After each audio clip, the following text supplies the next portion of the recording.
I'm not going to talk yet. I'm just going to keep playing.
tune called Windows by Chick Corea.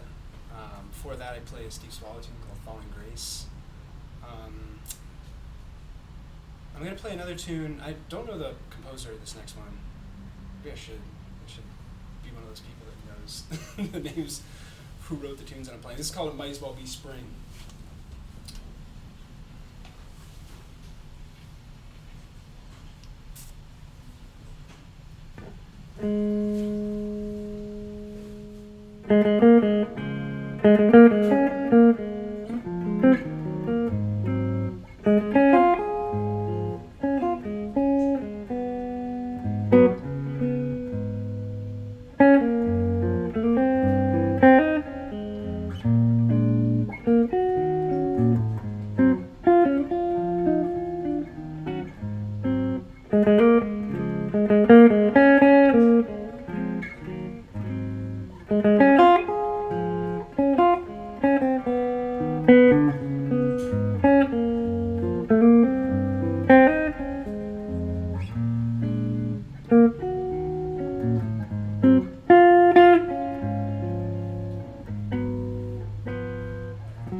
Thanks, guys. Thanks for. So, okay. Part of the reason why I did this was a challenge to myself. I've done a lot of solo guitar gigs where it's not only that I'm not playing for a captive audience, it's almost as if they want me to play in such a way that I don't draw attention to myself, right? You're playing background music, that's what the gig is. And that's fine. But there's so many examples of solo playing that are emphatically not that to my ear. People that I listen to that are creating a complete musical experience that is the opposite of background music. And I've been thinking that I wanted to at least give that a shot. See what it's like to do this in front of an audience where you're all here, you're all listening, whether you like it or not. Here you are for the next 45 minutes watching me have it. So it's a bit of an experiment to do this. But part of the other thing that inspired me was that I get questions from students, from other guitar players, about approaching the guitar as a solo instrument. And I don't quite know where to start with how to answer the question. Because what people have in mind for solo guitar is a lot of different things. When I think of people like Joe Pass, Ted Green, Ralph Towner, Bill Frisell, Julian Lodge, all these like virtuoso players, I don't know how to play any of those people. Like, they're all amazing. So I really don't know. I'm not sure how to describe how to approach the guitar as a solo instrument, other than how I do it. You know, this is I guess an example of just me doing my thing with the instrument by itself. And I thought it might be, you know, if people had questions or had or just even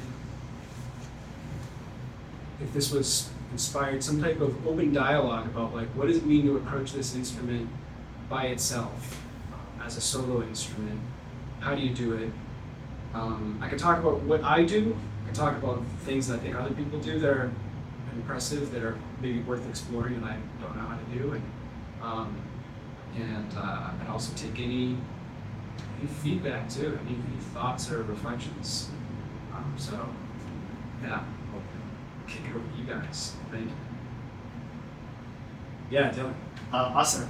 I'm curious how you approach the solo guitar from the different lenses of using the looper pedal to help accompany yourself versus the self-accompanying without the looper pedal, and what you're thinking when you're then doing solo lines in either fashion from your own. You did so many songs, one with looper, some with loopers, some not. So yeah. What is the difference between? Well, one thing is that, like, to me, if I was doing, the looper can be repetitive, and that's okay. I think like I like repetition in music, and I mean I like it when a band plays a really catchy ostinato for a long time, and then people improvise. That to me is hip. So sometimes that's just what I want to experience with a tune. Like I play that I'll Remember April.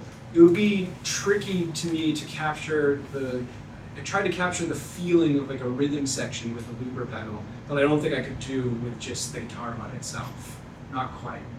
And then it does free me up, I think, a little bit in a way rhythmically that I don't quite have that much rhythmic freedom when I'm not using it. But I think that's also because the looper pedal is repetitive. Right, it's giving me a predictable feedback, like, hey, here's when the next thing is coming. That being said, I only started using it recently, just because I don't know. I thought maybe I think for a while I was like, I really want to try to be able to play tunes without any other accompaniment, just to prove something to myself. And now I just look at the looper pedal as just another tool that can just make the experience more fun and interesting. For me. And the other thing too, I don't want it to be like too,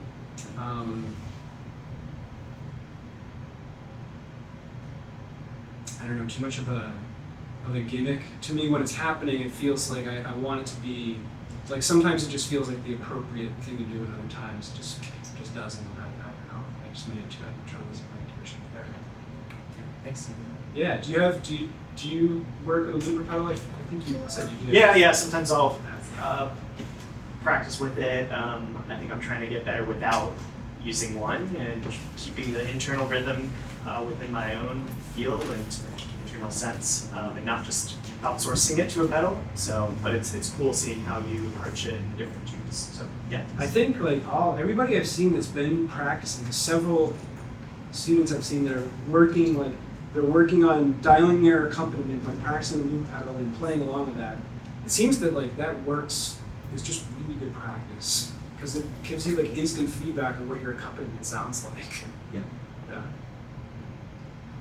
Yeah. What were those last couple of tunes called? The last tune I played was an original of mine called Least Resistance, a tune I wrote a couple years ago. And then the tune before that was called I'll Remember April. And the version, I think the recording that inspired me to learn that tune and play it was the Sonny Rollins live at the Vanguard. Anybody know that record? One of the first live at the Vanguard records of the band with Elton Jones and Will Ware. I mean, it's just unbelievably good. Yeah, so, but I'll remember April is the record. Is your original and very streetable?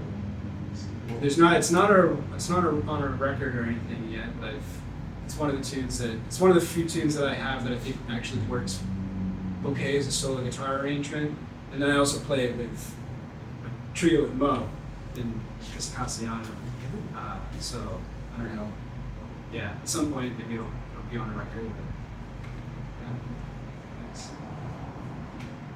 But, yeah. Thanks. Remarkable job. But I was going to ask, how do you pick your lineup, or how did you choose it today? Obviously, you had some original in there, but did you have like a theme or emotion you were going to go for, or obviously you just have a catalog to work from too?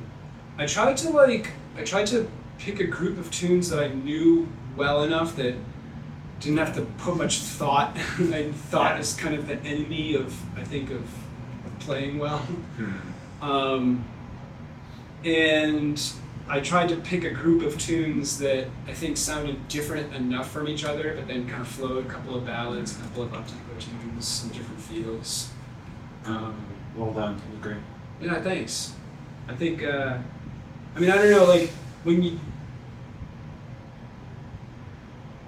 Do any of you guys still listen to, like, albums the whole way through? Yeah? Somebody asked, I remember I did when I was my undergrad, Maria Schneider was the visiting artist, and I was already a huge fan.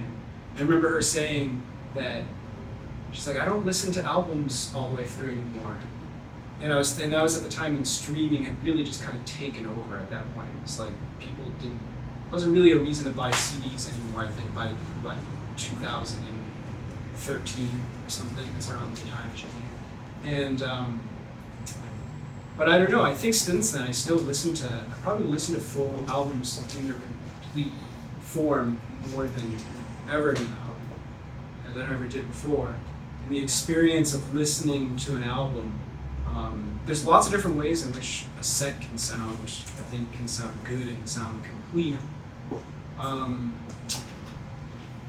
But I'm still, trying to figure that out. I don't have like a formula or anything. I listen to a lot of music. I'm so sorry. Thanks for notice when something fits. Have a good shit. So, some of the things I noticed when playing are your dynamic capability is probably one of the best I've ever heard in my life. I mean, your ability to, and I know you're not pushing the guitar hard, but when you want to accentuate certain lines or certain feelings, you can really make those pop.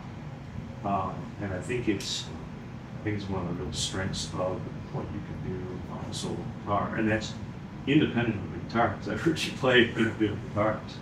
But that technique as you play solo really works. So your notes sound so fat, no matter what you're playing. There's so much weight behind each note that it's really impressive. And I hope some of this was recorded. Yeah, I have seen very few players in my life that can do that capability. Yeah, he's very generous. Thank you. No, it's just being objective. I'm trying to be nice. Well, Dave was the former owner of this wonderful instrument and sold it to me, and I'm falling in love with this instrument quickly and trying to get the best sound I can out of it. You know what's funny? You bring up dynamics. So I'm not going to say who it was. Somebody told me that I actually played with too much dynamics. No way. But it's like, but actually I think it was really helpful advice. Because he told me like there's certain notes that weren't like breaking the threshold. And what he said to me was like, I can't hear the notes inside your head. And for whatever reason, that just clicked, and that's been helpful the last couple of years. Is trying to take that advice. This guitar definitely brings the notes more up front. I mean, you hear every note, hear every nuance with this quite a bit. So like sort of summit power. Yeah, it takes some getting used to. It's like it's a little, you know, it's a little bit like it's like I said when I started playing the guitar, I said that my arch top feels like if guitars are cars, my arch top feels like a minivan, and this feels like a Corvette or something. Which means that I hit the gas pedal and it's like whoa, you know, everything's very responsive. So I have to treat it with caution, but then also have fun with it. Other question I had is as you arrange this, how much, I don't know how to ask the question, but how much work do you have to put into actually arranging this as solo pieces? Is this something that comes pretty quickly, or is it something you really have to put a lot of thought into over months? I feel like learning, to me, once the tunes are pretty comfortable, then it doesn't take a whole lot of thought. But it takes a long time for me to feel comfortable with the tunes. Honestly, it's like the tunes to me, like all these tunes at this point, kind of feel like old friends. Where I'm just like, oh, we can just hang out. There's no pressure, no expectations. It's at this point, this group of tunes feel pretty close to me, and that takes a while. But then just the execution. I mean, yeah, I think I've been practicing a lot lately. I've been trying to just keep my chops pretty, and not just for this, just a bunch of stuff. So like I've just been trying to stay pretty on top of guitar in general. But as far as like knowing like any of the improvisational stuff, that I don't want any of that to be planned. If that almost feels like if I'm in the midst of a tune, I'm like, okay, I got this cool lick that I can play right here. Now I'm gonna do it, and here it is, right? That never works, ever, for me. So as you like your chord voicings, the way you move your bass lines around, is that something you've already predetermined, if you will, or are you actually improvising that as? Yeah, that's a good question. So a lot of that is basically predetermined. Like I know where I'm going to play the melody note, I know where I'm going to play the bass note, and then rhythmically and even harmonically, there's some room for variation. Yeah, for sure. Yeah, let's finish up by saying how much I'm incredibly, truly good. Oh, thanks, Dave. I heard Joe Pass say something like he can play basically, I don't know, something like 300 tunes in like any key. I don't understand. I don't understand how people do that. Well, that's great, but it's more important that you can play 10 tunes that really move people, right? Well,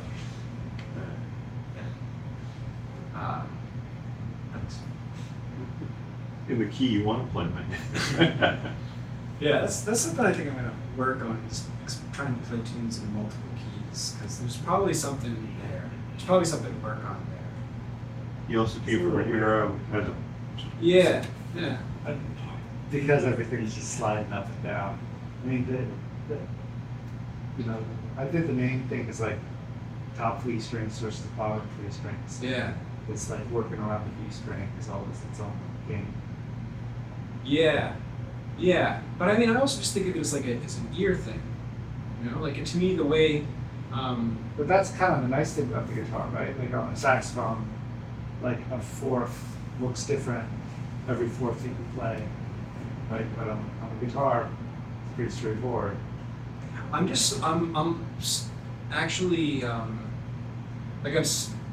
It still surprises me how jarring it is for me to try to play the melody of Autumn Leaves in the key of E minor.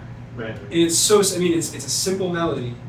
It's the same exact shapes, you can do it the same way, but just the sound of it in that key, because it's like wait a second, it all sounds off, and I play it differently, which suggests to me that there's probably something, like if I take tunes in different keys, I will actually maybe I'll play the tune differently because I changed the key. Maybe that'll be like a new idea or something. I don't know. But yeah, it is an advantage in the guitar because piano players can't do like this. It's just super hard to do on the piano. It's the easiest thing on the guitar. And it sounds good too. Like,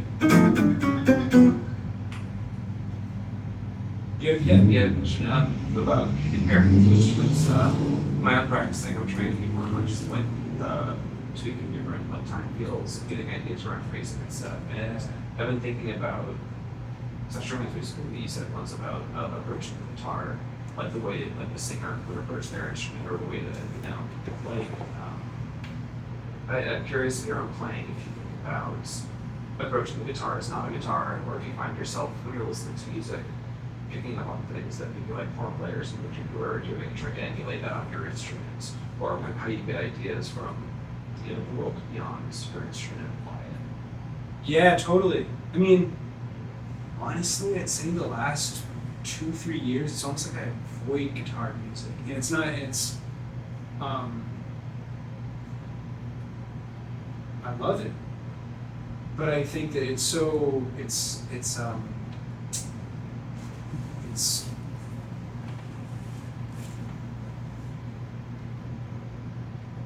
very easy to latch on to things that other people do really well. Like for instance, okay, so I had this issue recently. Somebody, I played something that I recorded, and the feedback was like, it sounds so much like Pat Metheny that it's kind of weird. Like it's like, and I was thinking, like, oh, shit, that's not what I want to do at all. Because nobody can sound like that. It's just like, so why even try?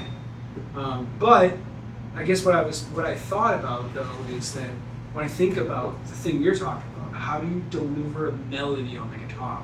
How do you play a melodic phrase on the guitar and make it sound as good as a phrasing sound on an instrument?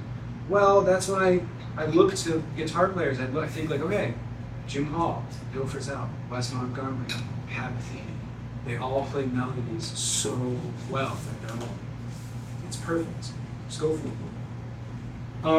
And so his teacher's advice was like, well, like learn some lines from singers. Like don't just like learn a tune, but like play the tune, like figure out the phrasing of a specific singer and try to make it kind of work on the guitar with those little glissandos and stuff, and right, like the things that a voice does that don't just naturally kind of happen with fingers.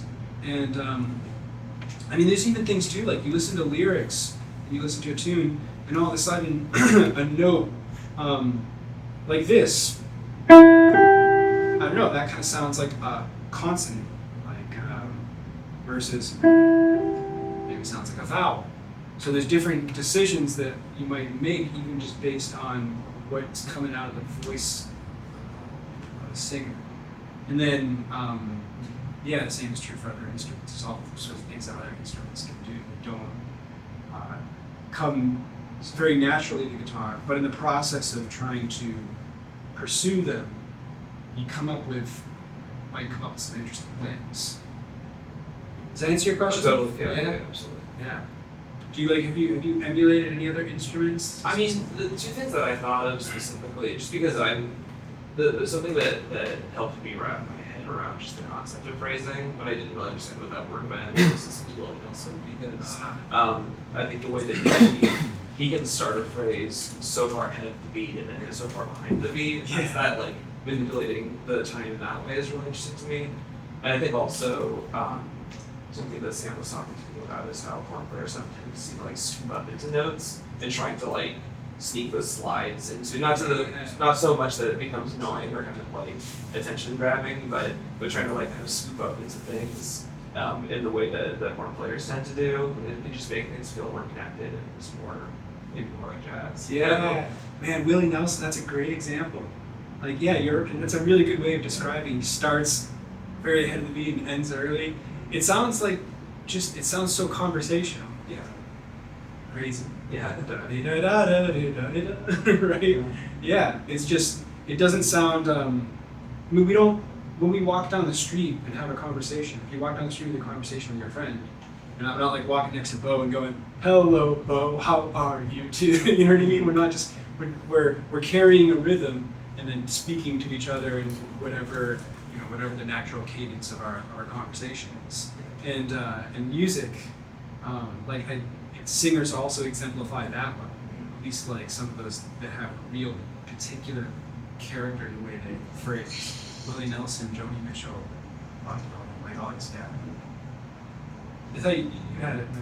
Yeah, I was going to ask, they were like the rhythmic rhythm that you're jumping with. If you have any voicings or versions that you found yourself using more often than others. Totally. Yeah. So I got this idea from this poorly recorded Kurt Rosenwinkel masterclass that was online a number of years ago. I don't think it's online anymore, so I went looking for it again to try to send it to a student and couldn't find it. But anyway, you talk about voicing chords using either the root in the seventh or the fifth and the third of any given chord. So if you did Autumn Leaves, you have C and B flat, and then G and E flat, right? Root seventh, fifth, third. So if I go through the progression.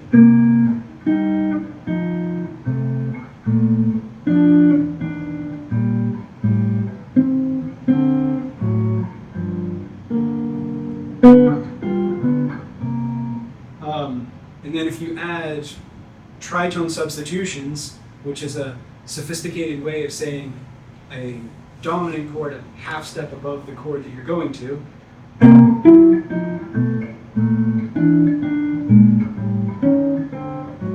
mean, you can get pretty dense pretty quick. And the other thing I like about it is that I can grab most of these voicings with either just one or two fingers. So if I'm improvising,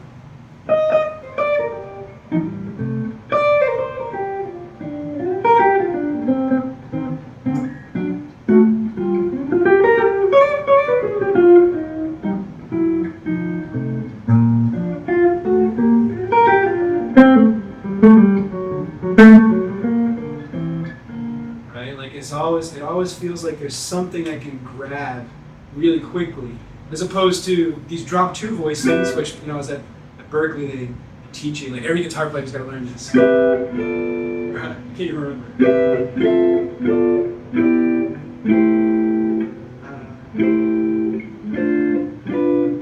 Which are great. These like 4-note voicings that give you all the notes that you need for C major 7 chord all at once. But literally, those are a handful. I mean, and so I got to be really, like if I'm going to play this C major 7 voicing with a G on top, like that's, I got to be ready for it. Like it's not something I can just kind of grab on the fly. Whereas if I do this, I don't know, like I still have room for other notes, and I can be more rhythmically free. But I think also too, I was talking to another student about this today. I think a big inspiration, not directly, but because I don't think he uses a lot of these voices, but Jim Hall. Like I love Jim Hall's comping so much because it just sounds free to me. It just sounds like rhythmically he's doing whatever he wants. Or if he wants to play a line, he plays a line. If he wants to play a big chord, he plays a big chord. But the trick is that like it always feels light and conversational or loose and conversational. And I think the voicings, that means that you gotta be comfortable using small voicings. And so I don't know, I embrace small voicings. I probably will use less voicings than I used to.